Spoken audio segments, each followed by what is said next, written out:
में यहाँ पे खड़े हुए हैं। और मैं पढ़ाने का सीखना हमारे काम करते हैं, हम दोनों ही साइड में से ये हमारा काम नहीं है। हमें यहाँ आना नहीं चाहिए। बहुत ही दुर्भाग्यपूर्ण बात है कि हमें इस चीज के लिए यहाँ खड़े होना पड़ता है। या मैं वहां से रास्ते से चल करके आ रही हूँ और आप कहाँ से आए हुए हैं, अलग अलग जगह से मैंने आप लोगों से पूछा तो बताया आप लोगों। जब टीचर्स का दिल भरते आ रहे हैं आप लोगों को देख के, आपके ट्वीट्स, आपके कमेंट्स, और आप लोगों को यहाँ देख के मुझे मतलब मैं काफी इमोशन महसूस कर रही हूँ। प्रशासन क्यों नहीं देखता ये चीज कि भर्ती का एक कैलेंडर प्रॉपर तरीके से जारी हो जाए। जब चीफ मिनिस्टर अलग तरह पे कह रहे हैं कि वैकेंसी आएगी तो वो चीज क्लियर हो जाए, क्योंकि पिछले 6 साल से आप लोग इसी चीज पे बार बार होती है, चीजें क्लियर हो नहीं पाती है, यूपी नेट तक नहीं हुआ है। और टीजीटी पीआरटी कोई वैकेंसी का कुछ हमारे पास कैलेंडर भी नहीं। हमें हर साल पता होंगे इतने बार खाली होंगे, इतनी वैकेंसी होगी, और ना आप लोग परेशान होंगे, आप तैयारी करेंगे, मैं अपनी जाकर पढ़ाऊंगी, शांति से हमारी चीजें चलेंगी, ना प्रशासन को कोई दिक्कत होगी। तो ये अपने आप में बहुत ही मतलब मैं तो आशा करती हूँ कि जो भी लोग प्रशासन से नहीं सुन पाएंगे या आप लोग अपनी बातें भी पहुंचा पाएंगे, मैं ट्विटर के माध्यम से वीडियो इसलिए मत चाहिए पीछे अब वीडियो बन गया ना, मुझे निकलना पड़ेगा अभी। तो एनडीटीवी का एक प्रोग्राम है शाम को, मैं वहां भी बात उठाऊंगी। और अगेन मतलब एक निराशा जानती है, मतलब मैं झूठ बोलूंगी अगर मैं ये कहूंगी कि नहीं यहाँ मैं आ गई हूँ, सब सही हो जाएगा और सारी चीजें एकदम ठीक हो जाएंगी। ये आप लोगों ने बहुत बार प्रयास किए, मैंने भी अलग जगह पे किए, कई बार नहीं भी हो पाए। तो इस चीज को लेकर निराशा जाती है, लेकिन मेरा तो ये घर में कि मैं आपके साथ आकर के खड़ी हूँ और हम पूरा प्रयास करें, क्योंकि हमारे आपका प्रयास ही है। और जब हम प्रयास सही तरीके से करेंगे, आप लोग इतनी संख्या में आएंगे तो बात सुननी भी जाएगी और सुननी चाहिए, क्योंकि गलत बात तो आप लोग कह नहीं रहे, बहुत शांतिपूर्ण ढंग से सोचो। मुझे स्पेशली कुछ मेरे साथियों ने बोल दिया था कि यार आप फीमेल हैं, क्या करेंगे जाके। मैंने 8 साल पहले तो सोचा नहीं कुछ भी शुरू करने से पहले, इतनी सारी फीमेल्स यहाँ आई हुई है। क्योंकि आप जेंटलमैन से कभी नहीं सुनेंगे, आप लड़कियों से ये नहीं होता है, पार्किंग को नहीं होता है, फलाना, कभी नहीं। आप एक वीडियो में नहीं सुनेंगे, हजारों हजार वीडियोस, कभी भी नहीं। बट जब इस तरह की बात स्पेशली कही जाती है तो और ज्यादा ये चीज चैलेंजिंग हो जाती है कि ये सोचकर तो शुरू नहीं किया था कि आप जब सही बात कहने की बारी तो इस बात को बिल्कुल नहीं उठाया जा सकता कि भाई प्रयागराज में जो है, मैंने तो ये चीजें भी सुनी है कि दंगे हो जाएंगे, वहां पे लड़के थोड़े अतरंगी हैं, फलाना है, ये वो। आप लोग कितना अच्छा सपोर्ट कर रहे हैं। अभी जैसा कि उन्होंने कहा कि जो आपकी महिलाएं पढ़ने आई हुई है, आप लोग प्रॉपर डिस्टेंसिंग बना के खड़े हुए, इतनी सारी संख्या में फीमेल्स आई है, मुझे बहुत खुशी हो रही है।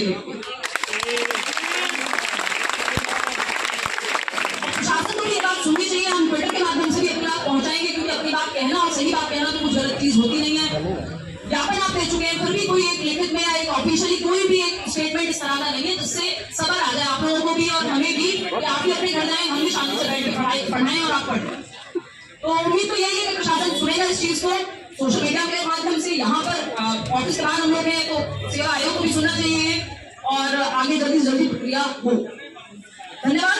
मैं अगर जरूरत पड़ी मैं बिल्कुल फिर से आऊंगी, और बाकी जहाँ पे भी जिस भी माध्यम से मैं ये बात, ये जितनी भी प्रॉब्लम से आप लोगों को पहुंचा पाऊंगी मैं पहुंचाऊंगी।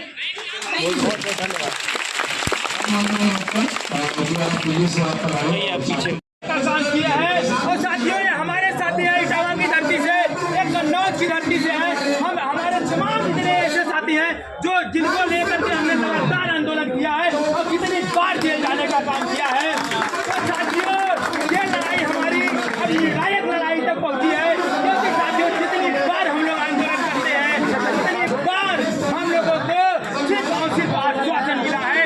आश्वासन के नाम हम लोग अपनी आवाज को बुलंद करते हैं, अपनी आवाज को उठाते हैं। अगर हमारी आवाज यहाँ नहीं सुनी जाती है तो हम लोग लखनऊ में धरना करने के लिए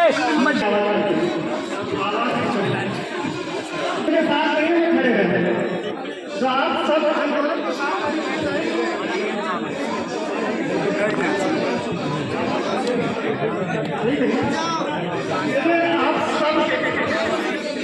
आंदोलन में केवल छात्रों का आंदोलन नहीं है, तमाम लोग मिलकर आपके साथ है जिन्होंने आप सबकी काम के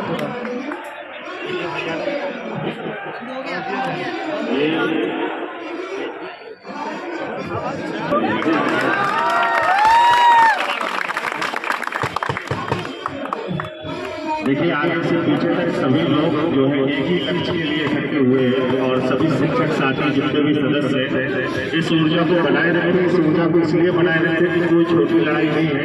हम सब लोगों को अनुशासित रहकर शाम तक रात तक जब तक आपको विज्ञापन की बात नहीं होती जब तक रहना है। आप लोगों को बिठाने में जो ऊर्जा लगती है ना वो सबसे ज्यादा होती है। पब्लिक को समझते हुए बैठ जाना चाहिए। आगे से लेकर पीछे सब एक ही उद्देश्य के लिए आए हैं, ठीक है। आए रखते हैं बढ़िया से जो है बैठे सभी पूरे मनोयोग से और सभी लोग निश्चित रूप से इस कार्य को पूरी तरीके से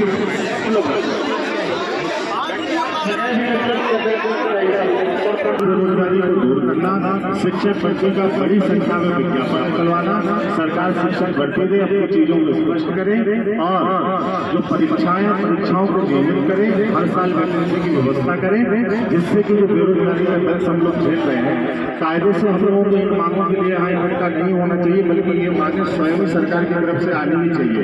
ये हमारा दुर्भाग्य है कि हम इन चीजों के लिए यहाँ पे एकत्रित हो रहे हैं और हम अपनी भर्ती के लिए यहाँ पर ठीक की तरह मांग रहे हैं, ठीक है। तो 5 साल से जो प्रक्रिया चली आ रही है हम उसको नहीं सहेंगे, अच्छे से अनुशासित तरीके से अपनी मांग रखेंगे, हमारा अधिकार है और पूरे अनुशासित तरीके से शिक्षक भर्ती का विज्ञापन भी लेकर रहेंगे, परीक्षा की तिथियां भी लेकर रहेंगे। सभी साथी पूरे अनुशासन से आप लोग कहते कि लड़ाई है, बिल्कुल ये लड़ाई नहीं है, ये हमारी मांग है और हमारी जायज मांगे हैं और आराम से हम लोग अपनी मांगों को रखकर इससे पहले भी 68,500 70,000 में भी बहुत लड़ाइयाँ लड़ी गई, बहुत मांगे मांगी और आगे भी जब ये रहेगा तो हम लोग उसको करेंगे। इसी तरीके से निरंतर करते रहेंगे, ऊर्जा को बनाए रखिए, बैठे रहिए, सबका साथ दीजिए, आगे से लेकर पीछे तक सभी के कदमों को मजबूत करिए, आपके साथियों के कदमों को मजबूत करिए और हम लोग जो साथ में आपके बैठे वो भी आपकी मजबूत में आया है।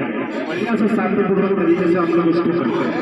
जब किसी चीज की आवश्यकता होगी तो अग्रसर भी दिखाएंगे, सभी साथी हैं, इधर भी शिक्षक आप सब इधर भी बैठे हैं, मिलजुल मेरी प्रक्रियाओं को पूरा करते हैं। बहुत बहुत धन्यवाद सर माइक देने के लिए।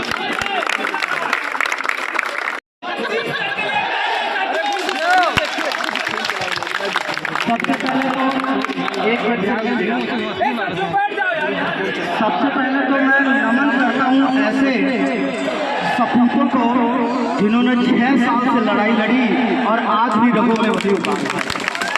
सबसे पहले तो आप सभी को हृदय से मैंने आप सभी के संघर्ष को देखने में गया भी था। मच्छर काट रहा है, बारिश हो रही है, तूफान को भी आपने झेला। निश्चित तौर पर आपके माँ बाप ने शेर पैदा किया और इस जुनून को बरकरार रखना है। याद रखिएगा, यह जुनून शिक्षक भर्ती का लिखित विज्ञापन लेकर के जाएगा, लेकर के जाएगा।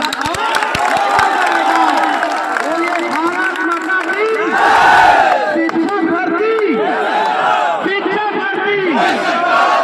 और ध्यान दीजिएगा, सबसे बड़ी एक शिक्षक के तौर पर हमारी आपकी सबकी जिम्मेदारी शिक्षक से पहले है बस 2 कदम की दूरी है। आपके इस धरने में किसी भी प्रकार से मर्यादाओं का उल्लंघन करेंगे तो निश्चित तौर पर हमारी बातें कमजोर हो जाएंगी। आप पूरी तत्परता के साथ अपनी बात रखिए। याद मांगने से तो भगवान आ सकते, एक छोटी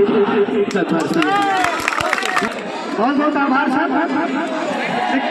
एक बात समझिए कि संस्थान का नेतृत्व अगर शिक्षक करने लगे तो इंस्पेक्शन विद्यासागर से लेकर अपना रूल सीधा जाता है।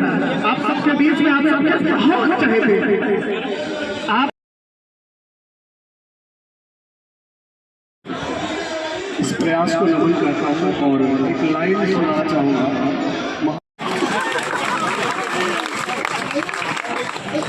मेरा बेटा 1 साल का होने वाला है, अभी तक कोई वैकेंसी का पता नहीं है और ये कह सकते हैं कि हम लोगों का दुर्भाग्य है कि लगभग 6 साल धरना चल रहा है यहाँ से लेकर लखनऊ तक, लेकिन कोई भी सुनवाई नहीं है ना।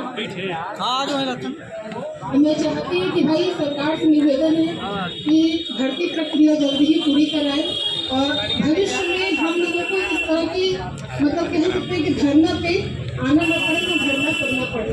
ये सब बहुत अच्छी बात नहीं है। यहाँ पर जो आए हैं अपनी स्वेच्छा से अपनी मर्जी से अपना मतलब उनका पसंदीदा ये वर्ग नहीं है। बस सरकार से निवेदन है कि भाई वैकेंसी दें और मेरा बच्चा सोच रहा होगा कि कहाँ ये क्या ये तो मतलब ध्यान मत दो है ना। मैं टीचर नहीं बनाएंगे ताकि यूपी में भर्ती नहीं आती।